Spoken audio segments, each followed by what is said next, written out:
Xoş gördük, hörmətli izləyicilər, Azad Media izləyiciləri, eləcə də dünyada və Azərbaycanda yaşayan həmvətənlərimiz bugün Gəncə Apellyasiya Məhkəməsində Gəncə şəhər sakini Elşad Məmmədovun şikayətinə baxıldı. Həmin məhkəmənin hakimi Toğrul Əlinin sədrliyi ilə. Məhkəmə prosesində həm zərər çəkənlər, həm cavabdeh tərəflərin şikayəti dinlənildi və məhkəmə həm qərardad qəbul elədi, həm qərar qəbul elədi.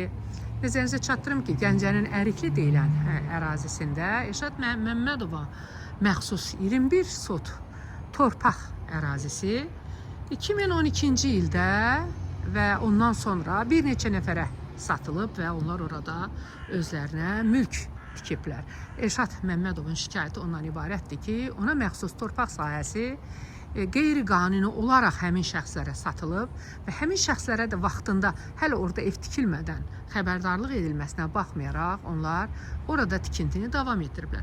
Uzun illər davam edən məhkəmə prosesində gah bu tərəf, gah cavabdeh, gah zərər çəkən məhkəmə qərarına, məhkəməni utsa da, sonda bugünkü məhkəmə prosesində həm qismən məhkəmədə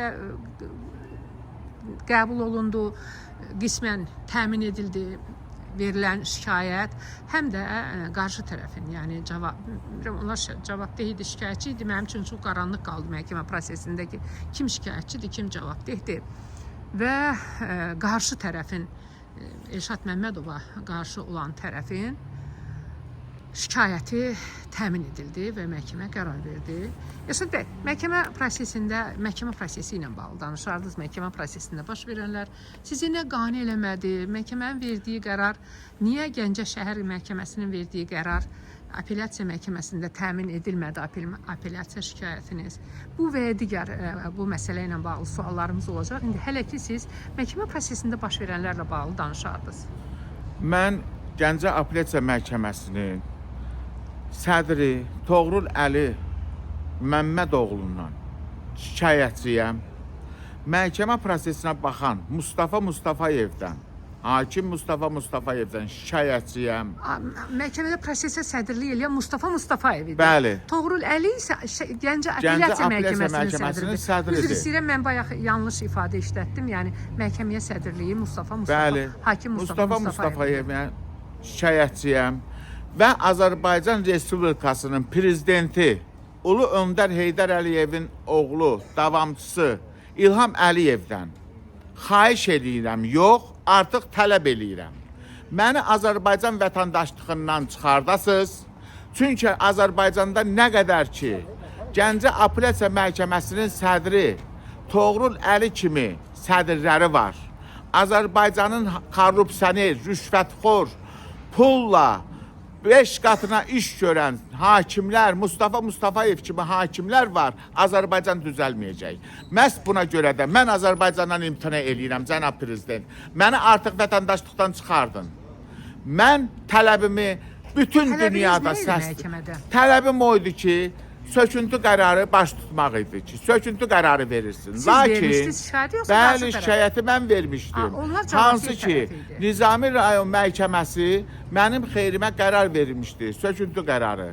Qarşı tərəf şikayətçi Məhərrəm İsmailov, korrupsioner, Aqrar Universitetinin dekanı, korrupsiya içində, bataqlıqda batan, pul gücünə həmin qərardan şikayət vermişdi. O vaxtı deməli 2013-cü ilin qərarına şikayət vermişdi.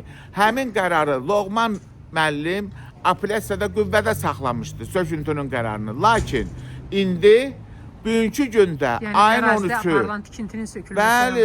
bəli, söküntünün tikililərin söküntüsünə bağlı indi Mustafa Mustafayevin sədrliyi ilə baxdığı məhkəmədə mənim əleyhimə qərar verdi.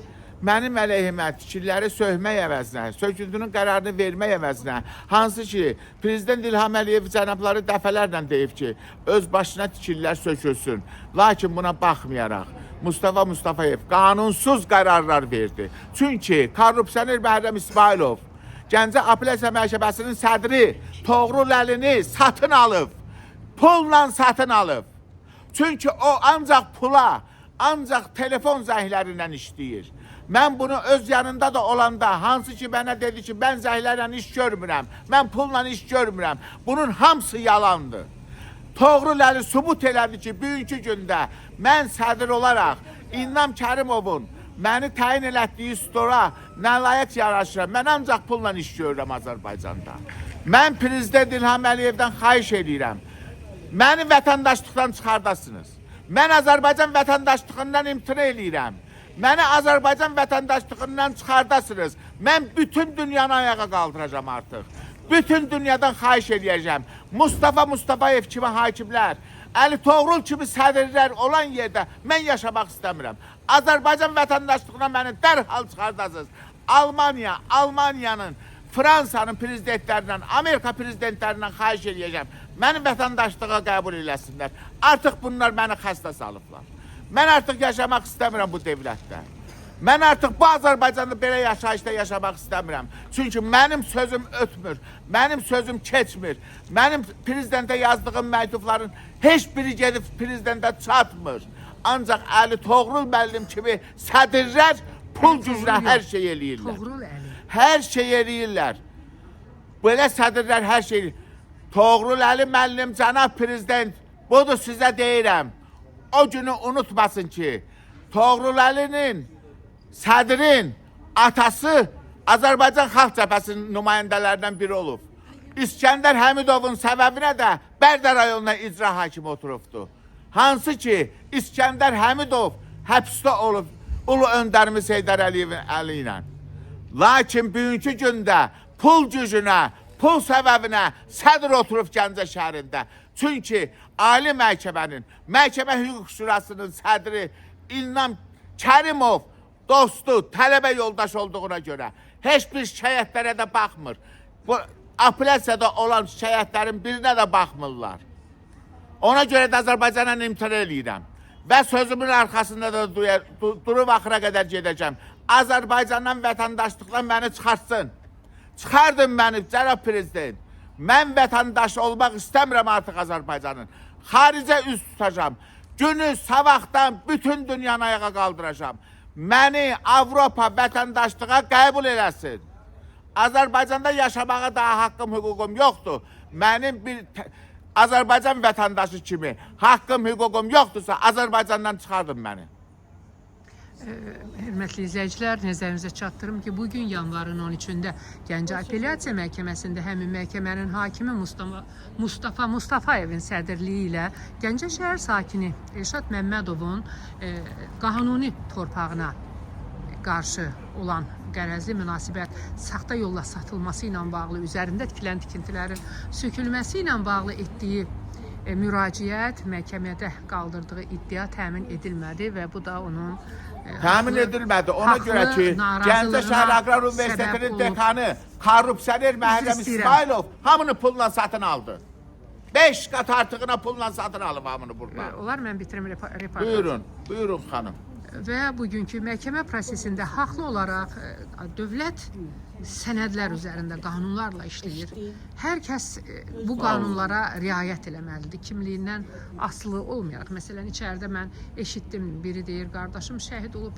Bu ölkədə hər kəsin ailəsində şəhid də var, qazi də var, veteran da var, məcburi köçkün də var, özünün olmasa da ailəsinin digər üzvlərinin, qohumlarının var. Bu haqq vermir ki, mənim qardaşım şəhiddirsə, məhkəmə mənim xeyrimə qərar çıxartsın və ya mənim ailə üzvüm şəhiddirsə, Qarabağ qazisidirsə, məhkəmə mənim xeyrimə qərar çıxartsın. Və çox maraqlıdır ki, mən sənədlərlə tanış olmuşam ki, Elşad Məmmədovun həmin sənədi, həmin torpaq sənədi həqiqətən də götürülüb 5 başqa adama satılıb. Onlardan ikisi Elşad Məmmədovun haqlı olduğunu anlayıb öz iddialarını yerə çəkiblər və yəqin ki, indi öz ortalarında hər hansı bir razılığa gəlmə olacaq və ya gəlinib, bilmirəm onu mən. Amma bugünkü məhkəmə prosesində məhkəmə şikayətçinin deyil, cavabdehin xeyrinə qərar çıxartdı. Təşəkkür edirəm hər birinizə bizi izlədiyinizə görə. Torpaq alqı-satqısı, mülkiyyət alqı-satqı, ümumiyyətlə alqı-satqı işləri ilə bağlı hər hansı bir hərəkət etməzdən öncə mütləq ya hüquqşünasa, ya vəkilə, başqa ölkələrdə ailə hüquqşünasları, ailə vəkilləri var. Bizim ölkəmizdə bu institut hələ formalaşmayıb. Mütləq müraciət eləyin ki, bugün başınız ağrımasın. Bugün sizin kimdənsə tələm-tələsik pulunuzu verib aldığınız, üzərində ev tikmişəm deyə kiminsə torpağını zəbt etməyiniz kiməsə zərbə vurmasın həm özünüzə, həm həmin şəxslərə məhkəmə qapılarında qalmayasınız. Təbii ölkədə məhkəmə qərarları bütün sivil ölkələrdə olduğu kimi məhkəmə qərarı müzakirə edilmir. Amma məsələn mən bugün həqiqətən də məhkəmə prosesində Elşad Məmmədovun haqsızlığa uğradığını öz gözlərimlə gördüm. Çünki sənəd üzərində həmin torpaq Elşad Məmmədova məxsusdur. Tikdiyi evi alsın qucağına götürsün getsin. Tutaq ki, ya belə deyirlər də bizdə adətən. Amma torpaq axı bu adamındır. Ev Elşad Məmmədovun deyil. Amma torpaq Elşad Məmmədova məxsusdur.